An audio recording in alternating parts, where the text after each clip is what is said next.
के माननीय अध्यक्ष ओम बिरला जी, दिल्ली विधानसभा के माननीय अध्यक्ष विजेंद्र गुप्ता जी, दिल्ली की माननीय मुख्यमंत्री रेखा गुप्ता जी, दिल्ली विधानसभा के उपाध्यक्ष माननीय मोहन सिंह बिष्ट जी, यहाँ पर आए दिल्ली के अनेकों माननीय सांसद, दिल्ली सरकार के माननीय मंत्री और मेरे सभी विधायक साथियों को मेरा नमस्कार। सबसे पहले मैं जो हमारे सभी विधायक साथी हैं, हालांकि हमारा एक सत्र हो चुका है, पर फिर भी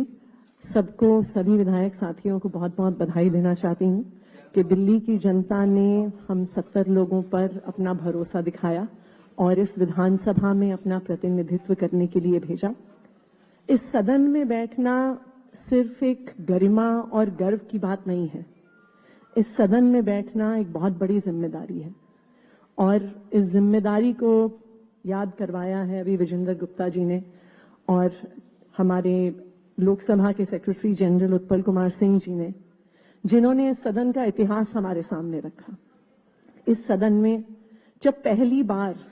अंग्रेजों ने भारत के लोगों को अधिकार दिया था,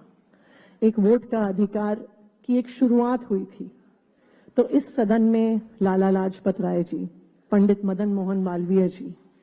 इस सदन में मोतीलाल नेहरू जी, विठल भाई पटेल जी इस सदन में बैठे थे और इस सदन में उन्होंने भारत की आजादी की आवाज उठाई थी। 150 साल बीत गए, लेकिन आज भी जो कुछ इस सदन में याद किया गया था, इतिहास की किताबों में लिखा है और हम सब याद भी करते हैं। शायद ये जिम्मेदारी कि जो इस सदन में हम सब कहते हैं, जो जनता की बात रखते हैं, वो आज नहीं,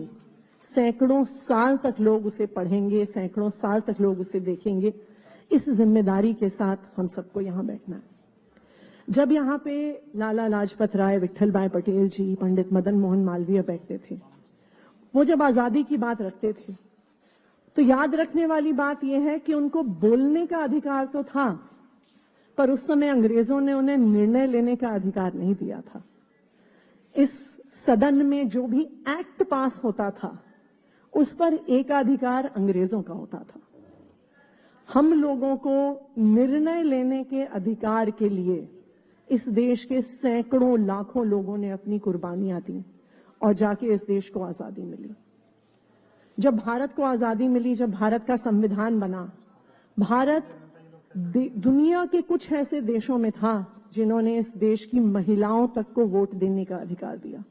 जब भारत में महिलाओं को वोट देने का अधिकार मिला था, तब दुनिया में, और बहुत जिन्हें हम विकसित देश कहते हैं, कई देश ऐसे थे जब महिलाओं को वोट देने का अधिकार नहीं था। हम सबको निर्णय लेने का अधिकार अगर मिला, हम सबको एक वोट की ताकत अगर मिली, तो बाबा साहब भीमराव अंबेडकर ने जो संविधान इस देश को दिया, उस संविधान की वजह से हमें वोट की ताकत मिली, उस संविधान की वजह से हमें निर्णय लेने की ताकत मिली। और आज जब बाबा साहब भीमराव अंबेडकर के उस संविधान की ताकत के साथ हम लोग यहाँ पे बैठे हैं,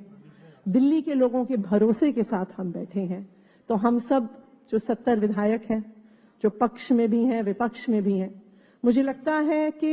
हम यहाँ पे सिर्फ एक पार्टी या दूसरी पार्टी के नहीं, पर हर व्यक्ति जो यहाँ पे बैठा है, लाखों लोगों का प्रतिनिधित्व कर रहा है और दिल्ली के लोग बहुत उम्मीद की निगाहों से हर व्यक्ति को देख रहे हैं। तो मैं उम्मीद करती हूं कि हम सब मिलकर आने वाले 5 सालों में दिल्ली के लोगों की उम्मीदों पे खरे उतरेंगे। बहुत बहुत धन्यवाद। जय हिंद, जय भारत, जय भीम।